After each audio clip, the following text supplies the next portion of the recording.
Welcome to Unlocking High Performance, a podcast for leaders who believe growth should never come at the expense of their people. I'm Jason Lauritsen, an advisor to CEOs and leadership teams who want to accelerate performance without burning their people out. Today, I'm joined by Melissa Moore. Melissa is a people and culture leader who partners with founders and executive teams to build strong, high-performing cultures in growing technology companies. She has led people functions through rapid growth, international expansion, and major business milestones, helping organizations scale without losing what makes them special. Melissa, welcome. Thanks for joining me. Thank you for having me. It's a privilege to be here.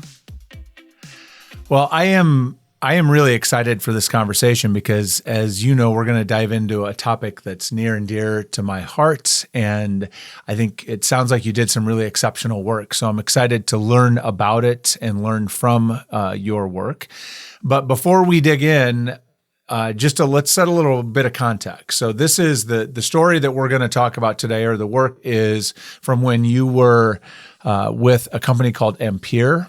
And so can you tell us a little bit about what you were doing, your role, tell us about the company, and then we'll kind of dive in from there. Yeah, sounds good. So I had the privilege of being the first people and culture executive for Ampere Computing. It is a semiconductor startup and was founded by Renee James, as well as some other former Intel leaders. And joining early on gave me the opportunity to really dig into how to set the stage, the vision, mission, purpose for a people organization. And so the journey with Renee and her leadership team very early on set the stage for what I would consider one of the most amazing cultures I've had the privilege of being a part of and helping shape and contribute to.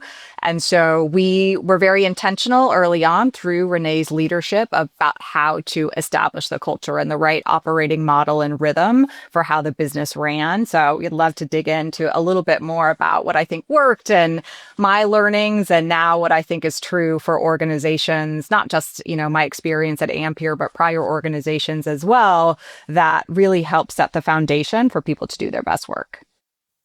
Cool. So I guess Ampere, tell me about your journey there. So you started it early, yeah. And then it grew while you were there. So tell me a little bit about that, and then we'll dive in. Yeah, sure. So I joined in late 2017, right after the company was founded. At the time, we started through incidentally through an acquisition. So it was through a prior technology company, AMCC, and we started with 275 people around the world. And so a bit of a unique startup situation, but it meant right from the get-go, we had to be super thoughtful about how to drive the right outcomes for the business. We subsequently scaled around the world. And so when I left the organization in January of this year, we were about 1,450 employees in 6 different countries. And it ended up that I departed right after Ampere was acquired by the SoftBank Group, a great outcome to set the stage for the future of Ampere in the market. So my role was to help found the people function, or the HR function, and help scale the business. And we scaled pretty quickly in the first several years. And then, like many startups that, faced COVID, we had some ups and downs. But I think the journey that we went on really created an amazing and I think enduring culture that I felt incredibly proud of. And I think the employees also, their engagement levels and feelings about Ampere is just a testament to what we were able to create together. It's quite a ride. I mean, that's a lot of scale, and actually starting, a startup starting with 275 employees in, global setting is an interesting place to start. What was intriguing to me about your story is that, I think you hear a lot of people talk about the importance of culture and values and alignment and mission and vision and all these different things. There's a lot of talk around it.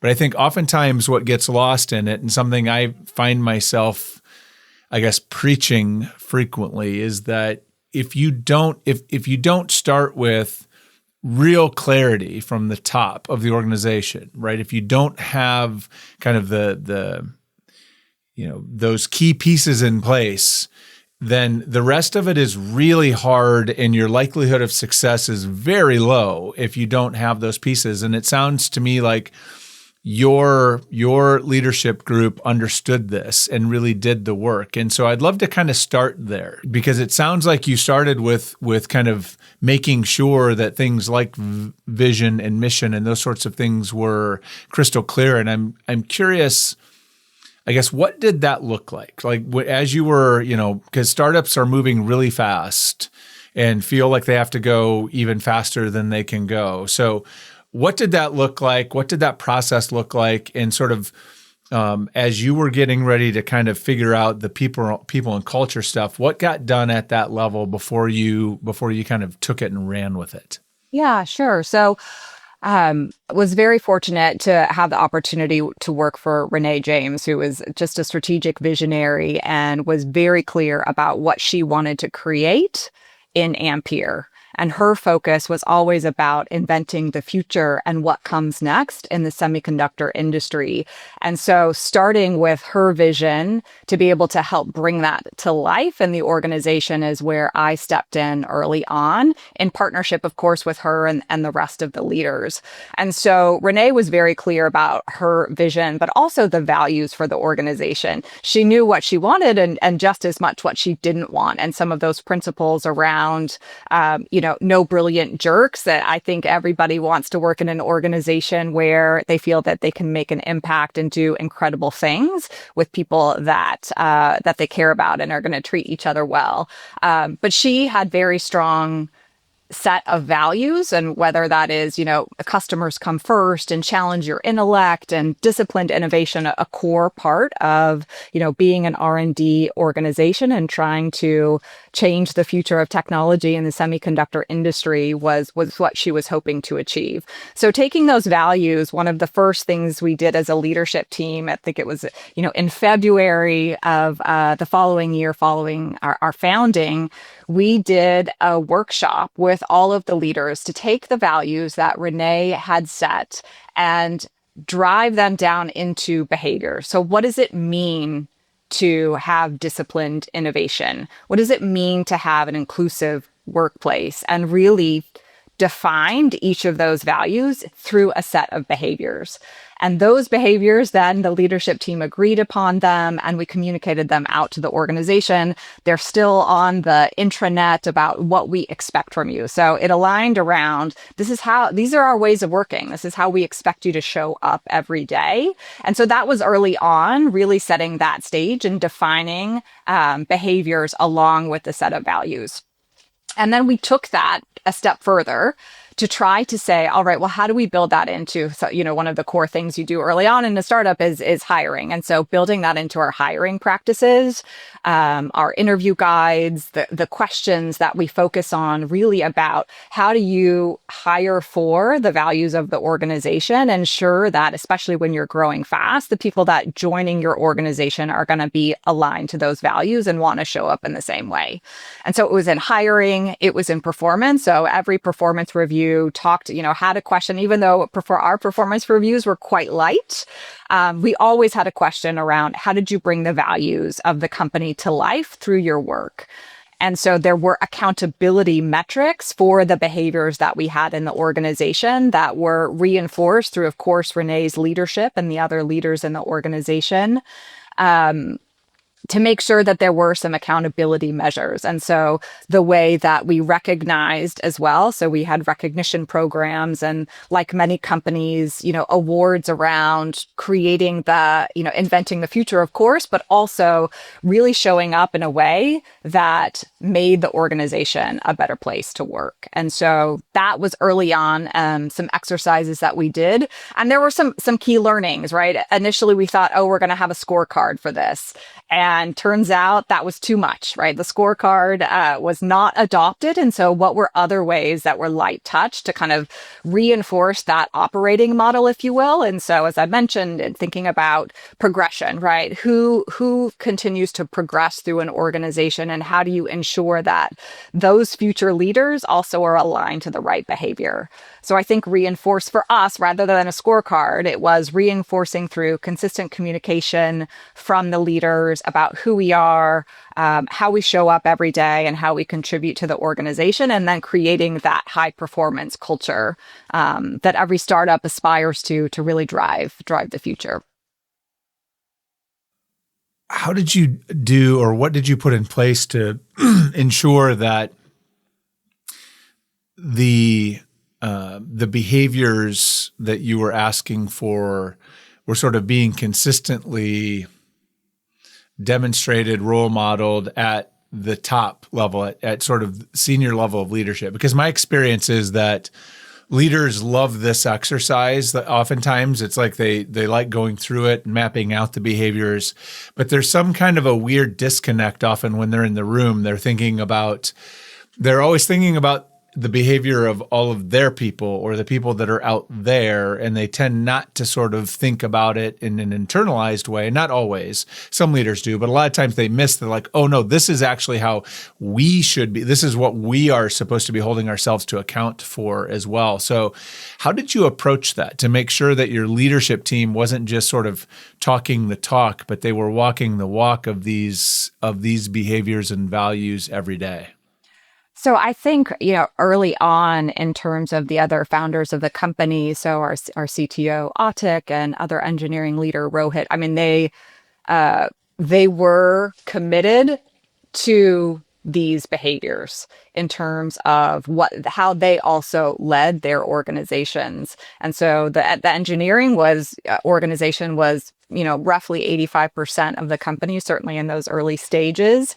And so their commitment to building an organization that they were proud of and hiring to that, I think, was one of the keys to success. And this was, Renee's initial leadership team, bringing these two very, experienced leaders from her prior world at Intel, and ensuring that as a core group, as we continue to add to that leadership team, those people who were being promoted into leadership roles also were aligned to that. And so kind of our progression and promotion criteria, but also performance criteria around how you're going to behave and show up every day. And of course, it wasn't perfect, right? There's fits and starts along the way and things that worked and didn't work. But I think the commitment to the organization and the values of the organization was there was alignment within the leadership team, and seeing that vision and what the team could achieve together through, that commitment to the values.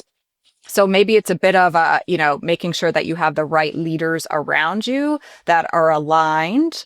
And there were, of course, leaders that left the business from those early days that, at every particularly in startups, when you hit kind of different inflection points in size, some people decide to opt out. Like, hey, I really wanted a smaller company. And so like every organization, there was a bit of that. And my prior startups as well, similar kind of inflection points where somebody decided this is no longer for me. It didn't look quite like I thought it was going to be at the start of the business. And then it's just ensuring that you continually communicate about who we are, why do we do the things that we do at different points. And so that could be quarterly business reviews or update meetings, employee engagement surveys to check, like, are we actually on track, or what are we hearing from our employees?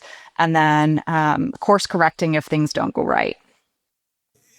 It's interesting that you bring that up, the point about the leaders kind of self-selecting out, because I have found that to be true. Employees too, when you are really clear on what it means, like what the values mean, how we behave, and we're going to be held account to this. If you are not a fit, it gets really uncomfortable, right? It becomes really clear that like, this is not for me. And then I can make a choice to go someplace else. That clarity and consistency and accountability really does help kind of preserve the integrity of the culture, preserve the integrity of those values, and people will kind of opt in and opt out because they can feel it. Yeah, and I think it's we were clear, particularly from a hiring perspective. And so recruitment, what are the type of people that are going to be successful in our organization? And I think if you looked at the rest of the industry, we were hiring from very large companies and coming into a startup environment.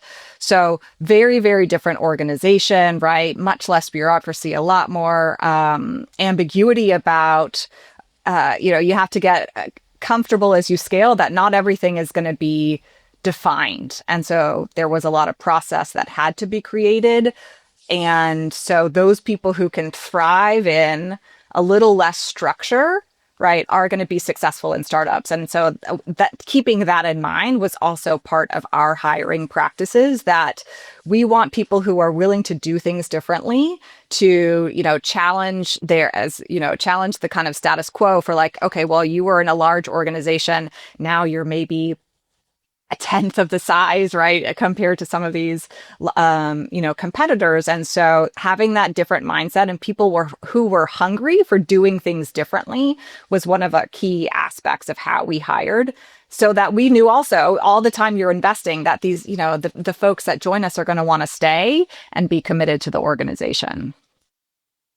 When we were pre-gaming, if you will, for this conversation, one of the things you talked about is that this wasn't just about, and this I was intrigued by, that this wasn't just about sort of pulling the vision, mission, values into kind of the people practices, but you also took it and operationalized it in lots of different places. You mentioned R&D or how development worked. And so I'm curious, can you share an example of kind of what that looked like in actual practice, sort of from the process of how do you step into that, and then what does it actually look like when it happens?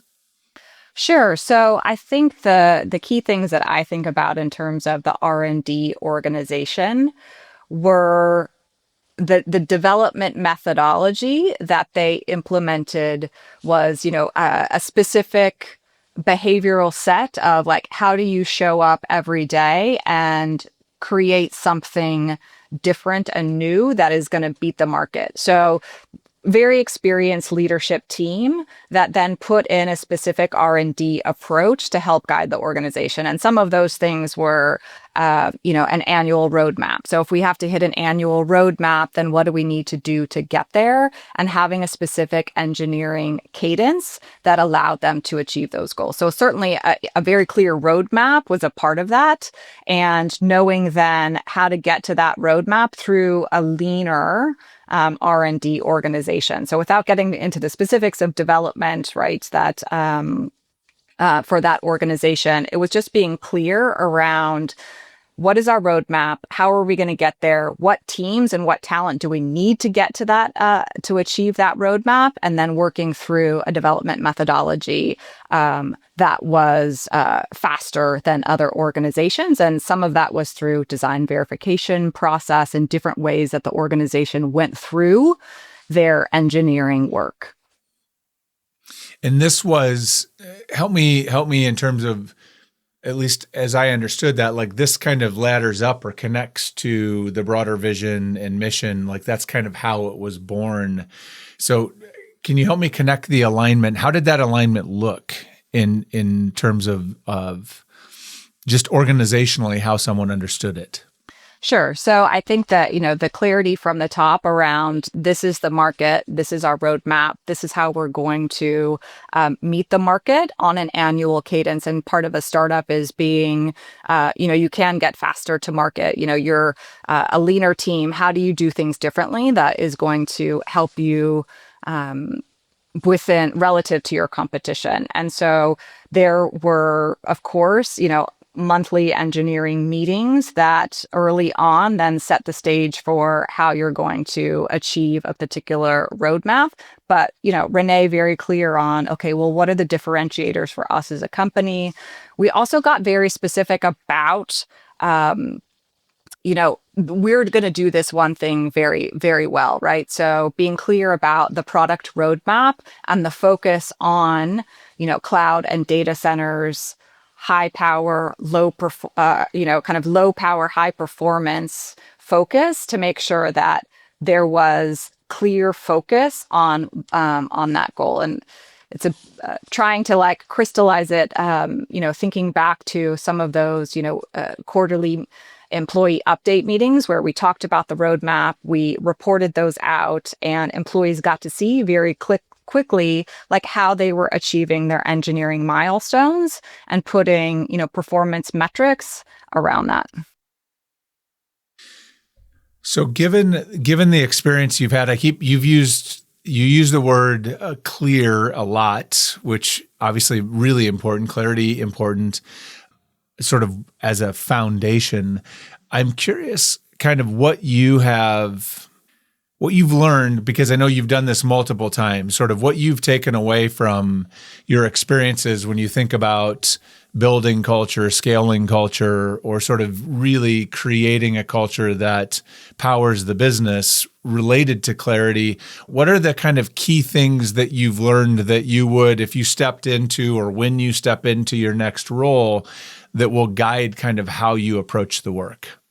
Sure. So a couple things come to mind. It's not just clarity and alignment. Of course, that's important, but I think building a culture where people feel connected and that they matter to the organization is ultimately a key to success in my mind. So clarity, alignment, having a process that continues to reinforce the behaviors that you expect in an organization so that it's super clear for me to know what my expectations are, what my goals are as an individual, how they connect to the overall business so that I can see then the impact that I'm making.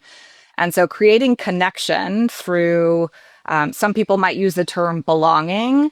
I read this book recently called Mattering, and it really helped just kind of crystallize to me for that larger meta idea about not just do I belong to an organization, but do I feel like I'm valued and that I'm making an impact? And I think for the people practices that I care deeply about, trying to create a place where, create the conditions, if you will, for people to do the best work, I think all of that has to align. So it's clarity of purpose, your vision, your mission, your values, all of that stuff that, startups build early on. But then also, how do you create the connection for employees to that vision and mission and purpose? And part of that is through making them feel like and creating a true sense of like, I am valued by this organization. I can see how my work contributes to the organization, and therefore I feel a sense of importance, right? That, I would be missed if I wasn't there. And so it takes that idea of belonging a step further. So you can belong to an organization, but still not feel valued by them. And so for me, that was the magic at Ampere and the magic at a prior company called Outware, where you're really trying to create that connection to what we're doing as a team. And then I'm doing this with other people who are just as committed as I am to that vision and mission. Well, I love that you tied those together, because I think that's another thing that gets missed is that to feel connected, you have to be able to connect to something. And if you don't have clarity around those things, if you don't have clarity about who you are or where you are going or what really matters here, what we're trying to accomplish, the less clear that is, the harder it is to connect to it, right? Uncertainty is very, very difficult to connect to. So those things seem to be very intertwined. And I think it's really powerful that you've created that and called that out, because I think that's a great lesson for organizations where there's, I think, a lot of talk about helping employees feel more connected, but they're not seeing the importance of that work that you're talking about to make sure. If you're not clear about those things, you need to get really clear so people can connect to it with intention. It's hard to know that your work matters if you don't know what matters in the organization. Yeah, exactly right. And I think that Renee and the other leaders of the organization consistently, every time, we met as a company together, was her sharing how important the team was and the great work that they were doing. And so there was always that through line of, our people are what make Ampere and this organization incredible. It's because of you that we're able to achieve what we have achieved. And how do you carry that forward for, the people that we're bringing into the organization so they feel that same sense of purpose and commitment? One of the things that I loved about the company and Renee's vision was that it was a learning organization. And so making sure that people felt that they could learn and grow, I think also was very sticky. Everybody wants to join an organization where they can see themselves, progressing and making an impact. And that was the other thing that I think really came through, is that not just do we want you to learn and grow, but we care about you when you do that. And so that was another thing that, you would hear people say that people care about me and what I do, and they're here to help me. So very much, trying to make sure that the people around you were going to be successful. Well, Melissa, it's really powerful work. I love, it's always fun to hear about how, kind of when you can architect something from and talk to somebody who's kind of helped architect something from the beginning and really unpack and understand what went into that. It's a really powerful story, and it sounds like it yielded some pretty incredible results. And so I really appreciate you being willing to spend some time sharing it with us. And I am really excited to follow whatever you decide to do next. Thank you so much. What a pleasure to be able to talk about this great work. Yeah. So thank you for sharing. We can all benefit and learn from it so much. I wish you the best of luck. Thank you. And thank you for listening. I hope you can use something from this conversation to help both your people and your organization to thrive. I'll see you next time.